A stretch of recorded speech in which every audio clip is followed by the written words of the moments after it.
ভাই তাড়াতাড়ি করে ডাক্তারকে খুঁজতে হবে। এই নেন, আপনার গরু ঠিক হয়ে গেছে। আপনার ছেলের কি হয়েছে? ডক্টর সাহেব, ওর পেট খারাপ হয়েছে। আরে ধরেন ওকে, পিছনে হাত দিয়ে ঠিক করে দিব।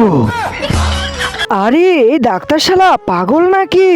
এই বড় মানুষ, শোনো এদিকে, এখন ঢুকাবো তোর পিছনে হাত। আরে ডাক্তার, এই দেখেন, আপনি ডাক্তার? হ্যাঁ, আমার সর্দারের শরীর খারাপ, আপনি আমাদের সাথে চলুন। এই দেখো, আমাদের সর্দার মারা যাচ্ছে, তাড়াতাড়ি করে ঠিক করে দাও। ব্যাপার না, এখনই পিছনে হাত দিয়ে ঠিক করে দিচ্ছি। আরে শালা, সবার পিছনে কি শুধু হাতই দিবি? না, একটা ইঞ্জেকশন দিতে হবে।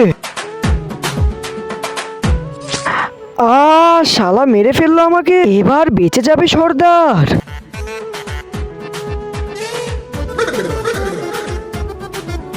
ডক্টর কিসের সুই লাগিয়েছে নাকি? গরুর সুই, মোটাটা গরুর সুই। আরে গরুর সুই দিয়ে ইঞ্জেকশন দিয়ে একে তো মেরে ফেলেছিস তুই।